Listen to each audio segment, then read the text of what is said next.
ಮಾತಾಡ್ತಾ ಆಪರೇಷನ್ ವಿಶೇಷ ಕಾರ್ಯಕ್ರಮಕ್ಕೆ ಮತ್ತೆ ಸ್ವಾಗತ. ನಾವು ಕೂಡ ಮಾತಾಡೋಣ ಡಾಕ್ಟರ್ ನಿಸರ್ಗ ಅವ್ರ ಜೊತೆಯಲ್ಲಿ. ಸರ್, ಮತ್ತೆ ಜನಗಳಿಗೆ ಕುತೂಹಲ ಅಂದರೆ ಈ ಅವೇಕ್ ಸರ್ಜರಿ ಏನು ನೀವು ಮಾಡ್ತಾ ಇರ್ತಕ್ಕಂಥದ್ದು, ಇದರ ಅಡ್ವಾಂಟೇಜಸ್, ಇದರ ಉಪಯೋಗಗಳೇನು, ಆ ನಾರ್ಮಲ್ ಸರ್ಜರಿಗಿಂತ ಇದು ಹೇಗೆ different, how it is unique ಅಂತ ಹೇಳ್ತಾರೆ. ಸೊ ಇದರ ಅಡ್ವಾಂಟೇಜಸ್ಗಳನ್ನ ಎಕ್ಸ್ಪ್ಲೇನ್ ಮಾಡ್ಬೋದಾ ಸರ್? ಎಸ್, ಈಗ ಒಂದು ನಾನು ಹೇಳಿದಾಗೆ ಶ್ವಾಸಕೋಶ ತೊಂದರೆ ಇರೋರಿಗೆ ಇದೊಂದು ತುಂಬ ವರದಾನ.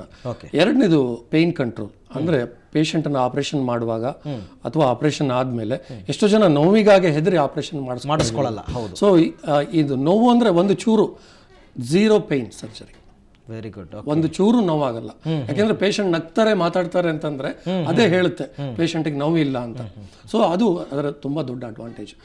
ಪೇಷಂಟು ಆಪರೇಷನ್ ಟೈಮ್ನಲ್ಲಿ ನಾವು ಅನಸ್ತೇಶನ್ ಕೊಟ್ಟಿರ್ತೀವಿ ಸರಿ, ಆದ್ರೆ ಆಪರೇಷನ್ ಆದ್ಮೇಲೆ ಕೆಲವರಿಗೆ ನೋವಾಗುತ್ತಲ್ಲ, ಅದಕ್ಕೆ ನಾವು ಎಷ್ಟೇ ಔಷಧಿ ಕೊಟ್ಟರು ಒಂದು ಸ್ವಲ್ಪ ನೋವು ಉಳ್ಕೊಂಡಿದ್ದೇ ಇರುತ್ತೆ. ಸೊ ಅದನ್ನ ತಡೆಗಟ್ಟಲಿಕ್ಕೆ ಇದು ತುಂಬಾ ಒಳ್ಳೇದು. ಯಾಕೆಂದ್ರೆ ನಾವು ಆ ನಳಿಕೆಯನ್ನ ಹಾಗೆ ಇಟ್ಕೊಂಡಿರ್ತೀವಿ, 2 ದಿವಸ ಅದರಲ್ಲಿ ಇಂಜೆಕ್ಷನ್ ಕೊಡ್ಬೋದು.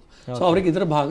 ನನ್ನ ಒಂದು ಪರ್ಸನಲ್ ಡೌಟ್ ನಾನು ಹೇಳ್ತಾ ಇರೋದು, ಈಗ ಸಾಮಾನ್ಯ ನೀವು ಹೇಳಿದ್ರೆ ಹಿಂದಿನ ದಿನ ಕುತ್ತಿಗೆ ಭಾಗಕ್ಕೆ ಒಂದು ನಳಿಕೆಯನ್ನು ಹಾಕಿ ಅನಸ್ತೇಶಿಯಾ ಕೊಡ್ತೀವಿ. ಅಂದ್ರೆ ಆ ಅನಸ್ತೇಶಿಯಾದ ಪವರ್ ದೇಹದ ಒಳಗಡೆ ಇರ್ತಕ್ಕಂಥ ಅಂಗಾಂಗಗಳಿಗೂ ಹೋಗುತ್ತೆ ಅಲ್ವಾ? ಸೊ ಅಂಗಾಂಗಗಳಿಗೆ ಅನಸ್ತೇಶಿಯಾ ಹೋದಾಗ ಅದು ಫಂಕ್ಷನಿಂಗ್ ಮಾಡೋದು ನಿಲ್ಲಿಸ್ಬಿಡಲ್ವಾ? ಇಲ್ಲ, ಅದು ರಕ್ತಕ್ಕೆ ಇದಾಗೋದಿಲ್ಲ. ಅದು ಅಲ್ಲಿ ಲೋಕಲ್ ರೀಜನಲ್ ಆಗಿ ಅಲ್ಲಿ ಸ್ಪೈನಲ್ ಕಾರ್ಡ್ ರನ್ ಆಗ್ತಾ ಇರುತ್ತೆ. ನಮ್ಮ ಬೆನ್ನು ಹುರಿ ಇದೆಯಲ್ಲ, ಬೆನ್ನು ಮೂಳೆಯಲ್ಲಿ ಒಳಗಡೆ ಬೆನ್ನು ಹುರಿ ಇದೆ, ಅದಿಷ್ಟೇ ಜಾಗಕ್ಕೆ ಅದು ಸ್ಪರ್ಶ ಜ್ಞಾನವನ್ನ ಕಳ್ಕೊಳ್ಳಾಗ ಮಾಡುತ್ತೆ. ಇಡೀ ದೇಹಕ್ಕೆ ಆ ಥರ ಆಗಲ್ಲ. ಅದಕ್ಕೆ ನೆಕ್ಸ್ಟ್ ಒಬ್ರು ಆದರ್ಶ್ ಅಂತ ಅಂದ್ಬಿಟ್ಟು ಹೇಳಿ. ಆದರ್ಶ್, ಏನ್ ಪ್ರಶ್ನೆ ನಿಮ್ದು? ನಮಸ್ಕಾರ ಸರ್. ನಮಸ್ಕಾರ, ಹೇಳಿ. ನಮ್ಮ ತಂದೆಗೆ 3 ಸತಿ ಆಂಜಿಯೋಪ್ಲಾಸ್ಟ್ ಆಪರೇಷನ್ ಆಗಿದೆ. ಓಕೆ. ಒಂದ್ಸತಿ ಓಪನ್ ಹಾರ್ಟ್ ಸರ್ಜರಿ ಆಗಿದೆ. ಅವ್ರಿಗೆ ಮತ್ತೆ ಇನ್ನೊಂದ್ಸತಿ ಏನೋ ಹಾರ್ಟ್ ಅಟ್ಯಾಕ್ ಆಗುತ್ತಾ? ಓಕೆ, ಡಾಕ್ಟರ್ ಅದಕ್ಕೆ ಉತ್ತರ ಕೊಡ್ತಾರೆ. ಹೇಳಿ. ಅದು ಎಷ್ಟು ಸಿವಿಯಾರಿಟಿ ಇದೆ ಅನ್ನೋದನ್ನು ನಾವು ನೋಡ್ಕೋಬೇಕಾಗುತ್ತೆ. ಈಗ 3 ವೆಸಲ್ ಇರುತ್ತೆ ನಮ್ಮ ರಕ್ತನಾಳ, ಹಾರ್ಟಿಗೆ ಸಪ್ಲೈ ಮಾಡುವಂಥದ್ದು, ಕೊರೋನರಿ ವೆಸಲ್ಸ್ ಅಂತ ಹೇಳ್ತೀವಿ. ಅದರಲ್ಲಿ ಎಷ್ಟು ಬ್ಲಾಕ್ ಆಗಿದೆ, ಎಷ್ಟು ಪರ್ಸೆಂಟೇಜ್ ಬ್ಲಾಕ್ ಆಗಿದೆ, ಏನೇನು ಡಿಸೀಸ್ಗೆ ಏನೇನು ಸ್ಟೆಂಟ್ ಹಾಕಿದ್ದಾರೆ, ಸರ್ಜರಿ ಮಾಡಿದಾಗ ಯಾವ ಗ್ರಾಫ್ಟ್ ಹಾಕಿದ್ದಾರೆ ಅನ್ನೋದು ಇಂಪಾರ್ಟೆಂಟ್ ಆಗುತ್ತೆ. ಆಮೇಲೆ ಅವರಿಗೆ ಡಯಾಬಿಟಿಸ್ ಇದೆಯೋ, BP ಇದೆಯೋ ಅನ್ನೋದು ಇಂಪಾರ್ಟೆಂಟ್. ಸೊ ಅದೆಲ್ಲ ಹೇಳಿ. ಡಯಾಬಿಟಿಸ್ ಮತ್ತೆ BP ಇದೆ. ಅದೇ, ಅದೆಲ್ಲ ಇದ್ದಾಗ ನಾವು ಎಷ್ಟೇ ಆಪರೇಷನ್ ಮಾಡಿದ್ರು, ಸ್ಟೆಂಟ್ ಹಾಕಿದ್ರು ಮತ್ತೆ ರೀಬ್ಲಾಕ್ ಆಗೋ ಚಾನ್ಸಸ್ ಇರುತ್ತೆ. ಅಥವಾ ಅವರ ಹ್ಯಾಬಿಟ್ಸು, ಅವ್ರ ಹ್ಯಾಬಿಟ್ಗಳನ್ನು, ಸ್ಮೋಕಿಂಗ್ ಹ್ಯಾಬಿಟ್ ಇದ್ದರೆ ಅದನ್ನು ನಿಲ್ಲಿಸಿದಾರೋ, ಅಥವಾ ಅವರ ಡಯೆಟನ್ನ ಕರೆಕ್ಟಾಗಿ ಇಟ್ಕೊಂಡಿದ್ದಾರೋ, ಅವರು ಎಕ್ಸಸೈಸ್ ಡೈಲಿ ಮಾಡ್ತಾ ಇದ್ದಾರೋ, ಇದನ್ನೆಲ್ಲ ಇಟ್ಕೊಂಡು ನಾವು ಹೇಳ್ಬೋದು.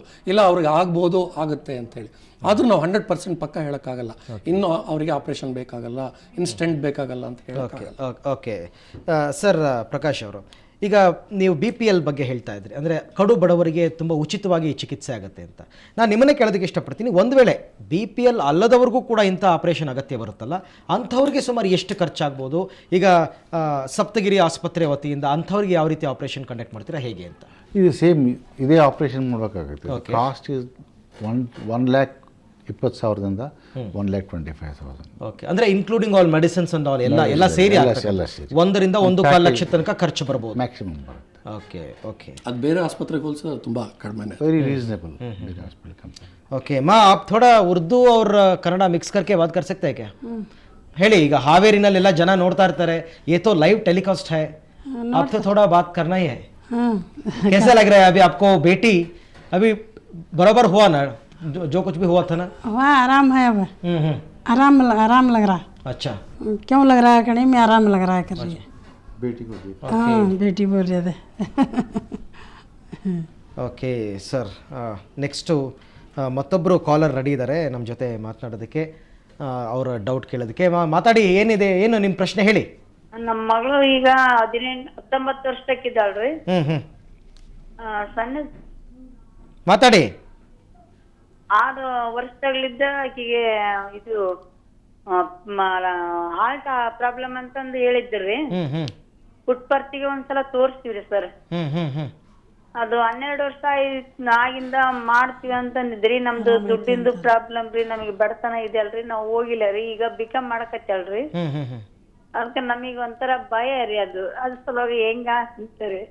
ಓಕೆ, ಅವರು BPL ಕಾರ್ಡ್ ಎಲ್ಲ ಇದ್ರೆ ಅವ್ರು ನಮ್ಮ ಆಸ್ಪತ್ರೆಗೆ ಬಂದ್ರೆ ಅದನ್ನ. ಪ್ರಕಾಶ್, ನೀವೇನು ಹೇಳ್ತೀರಾ? ಅವ್ರು ಯಾವ ರೀತಿ ಪ್ರೊಸೀಡ್, ಮುಂದೆ ಯಾವ ರೀತಿ ಮುಂದುವರಿಬೇಕು ಅಂತ? ಯಶಸ್ವಿನಿ ತಪ್ಪಿದ್ರೆ ವಾಜಪೇಯಿ ಆರೋಗ್ಯಶ್ರೀಯಲ್ಲಿ ಕಾರ್ಡ್ ಮಾಡಿಸ್ಬೇಕು. ಓಕೆ, ಕಾರ್ಡ್ ಕಾಸ್ಟ್ ಇದೆ ಅಬೌಟ್ 200 ರೂಪೀಸ್ ಆಗುತ್ತೆ ಯಶಸ್ವಿನಿಲಾದರೆ. ಇದು ವಾಜಪೇಯಿಲಾದರೆ ಫ್ರೀ ಕಾರ್ಡ್, ಅದು ಓಕೆ ಮಾಡಿಸ್ಬೋದು. ಎಂಟ್ರಿ ಅಪ್ಲೈ ಮಾಡಿ ಎನ್ರೋಲ್ ಮಾಡಿದರೆ we will accept the patient. So ಆ ಥರ ಪೇಷಂಟ್ ಅಕ್ಸೆಪ್ಟ್ ಮಾಡಿಕೊಂಡು ವಾಕಿನ್ ಅವರೇ ಡೈರೆಕ್ಟ್. ಓಕೆ ಸರ್, ನೀವು ಅವಾಗಲೇ ಹೇಳ್ತಾ ಇದ್ರಿ ಅದರ ಅಡ್ವಾಂಟೇಜಸ್ ಮತ್ತೆ ಇನ್ನೂ ಒಂದಿಷ್ಟು ಅಡ್ವಾಂಟೇಜ್ ಒಂದು ಪೇನ್ ಕಂಟ್ರೋಲ್ ಬಗ್ಗೆ ಹೇಳಿದೆ. ಆಮೇಲೆ ಕೆಲವು ಪೇಷಂಟ್ಗೆ ಮಯಸ್ಥೇನಿಯಾ ಗ್ರೆವಿಸ್ ಅಂತ ಕೇಳಿರ್ಬೋದು. ಅದೊಂದು ವಿಶೇಷವಾದ ಈ ನ್ಯೂರೋಮಸ್ಕ್ಯುಲರ್ ಡಿಸಾರ್ಡರ್. ಅಂದರೆ ಅವರಿಗೆಲ್ಲ ಮಾಂಸಖಂಡದ ತೊಂದರೆ ಇರ್ತದೆ.